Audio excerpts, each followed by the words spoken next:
VC നിയമനത്തിൽ സമവായമായതിന് പിന്നാലെ കേരള സർവകലാശാല രജിസ്ട്രാർ സ്ഥാനത്തു നിന്നും KS അനിൽകുമാറിനെ മാറ്റി സർക്കാർ. ശാസ്താംകോട്ട DB കോളേജിലേക്ക് തിരികെ നിയമിച്ച സർക്കാർ ഉത്തരവിറങ്ങി. മാറ്റിയത് അനിൽകുമാറിന്റെ ആവശ്യപ്രകാരമെന്ന് ഉത്തരവിലുണ്ട്. ഭാരതാംബ വിവാദത്തിൽ അനിൽകുമാറിനെ സസ്പെൻഡ് ചെയ്തിരുന്നു.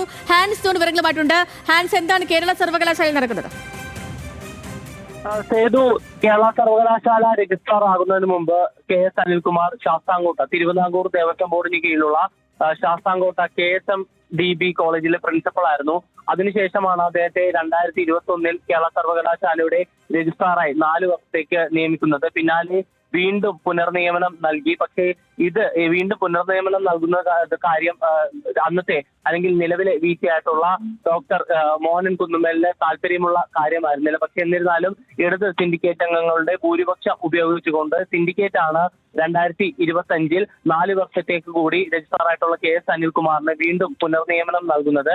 പക്ഷേ ശേഷം ഈ ഭാരതാംബ വിവാദത്തിൽ ജൂണിൽ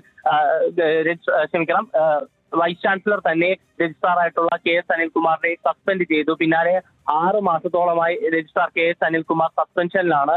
ഇതിനിടയിൽ സിൻഡിക്കേറ്റ് യോഗം 2 തവണ സിൻഡിക്കേറ്റ് യോഗം ചേരുകയും 2 യോഗങ്ങളും രജിസ്ട്രാർ ആയിട്ടുള്ള KS അനിൽകുമാറിനെ തിരിച്ചെടുക്കാനുള്ള തീരുമാനത്തിലേക്ക് എത്തിയെങ്കിലും വൈസ് ചാൻസലറും ഒപ്പം തന്നെ ചാൻസലറും ഈ വിഷയവുമായി ബന്ധപ്പെട്ട് രജിസ്ട്രാർ ആയിട്ടുള്ള KS അനിൽകുമാറിനെ തിരിച്ചെടുക്കാൻ കഴിയില്ല എന്നുള്ള നിലപാടുമായി മുന്നോട്ട് പോയി.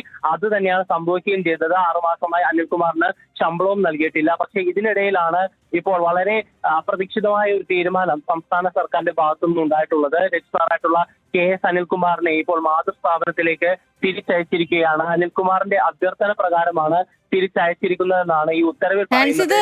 നേരത്തെ ഈ ഭാരതാംബ വിവാദമൊക്കെ ഉണ്ടായതിന് പിന്നാലെ KS അനിൽകുമാറും സിസ തോമസ് ഏറ്റുമുട്ടലും ഒക്കെ വൻ വിവാദവും വാർത്തയും ഒക്കെ ആയിരുന്നു. ഇതിലിപ്പോ KS അനിൽകുമാറിന്റെ എന്തെങ്കിലും വിശദീകരണമോ പ്രതികരണങ്ങളോ എന്തെങ്കിലും ലഭ്യമാണോ? സേതു, ഈ വിഷയവുമായി ബന്ധപ്പെട്ട് ഇതുവരെയും അനിൽകുമാർ പ്രതികരിച്ചിട്ടില്ല. ഫോൺ കോളുകൾക്ക് അദ്ദേഹം മറുപടി നൽകുന്നില്ല. വാർത്ത അല്ലെങ്കിൽ ഈ വിഷയം വലിയ വിവാദമായി അല്ലെങ്കിൽ വലിയ വാർത്തയായ പശ്ചാത്തലത്തിലാണ് അദ്ദേഹം മറുപടി നൽകാത്തതെന്നാണ് നമുക്ക് മനസ്സിലാക്കാൻ കഴിയുന്നത്. പക്ഷേ ഈ സർക്കാർ ഉത്തരവിൽ പറയുന്നത് തന്നെ മാതൃസ്ഥാപനത്തിലേക്ക് തിരിച്ചയക്കണം, നിലവിൽ രജിസ്ട്രാർ സ്ഥാനത്ത് തുടരാൻ താൻ ആഗ്രഹിക്കുന്നില്ല എന്നുള്ള ഒരു അഭ്യർത്ഥന അനിൽകുമാർ മുന്നോട്ട് വച്ചതിനെ തുടർന്നാണ് സർക്കാർ ഇത്തരമൊരു തീരുമാനത്തിലേക്ക് എത്തിയത് എന്നാണ് ഉത്തരവിൽ നിന്ന് നമുക്ക് ഇതിലിപ്പം ഈ KSUവിന്റെ ഒരു പത്രക്കുറിപ്പോടെ വന്നിട്ടുണ്ട്. ഇപ്പം KSUവിന്റെ പത്രക്കുറിപ്പിൽ പറഞ്ഞിരിക്കുന്നത് സിസ തോമസിനെ സാങ്കേതിക സർവകലാശാലയിലും സജീവ് ഗോപിനാഥിനെ ഡിജിറ്റൽ സർവകലാശാല വൈസ് ചാൻസലറായി നിയമിച്ച തീരുമാനം ഗവർണർ ഗവൺമെന്റ് ഡീൽ അടിവരയിടുന്നതാണ് എന്നാണ് അലോഷ്യസ് സേവ്യർ KSU നിന്ന് പുറത്തിറക്കിയിരിക്കുന്ന പത്രക്കുറിപ്പിൽ പറഞ്ഞത്. അങ്ങനെയാണോ?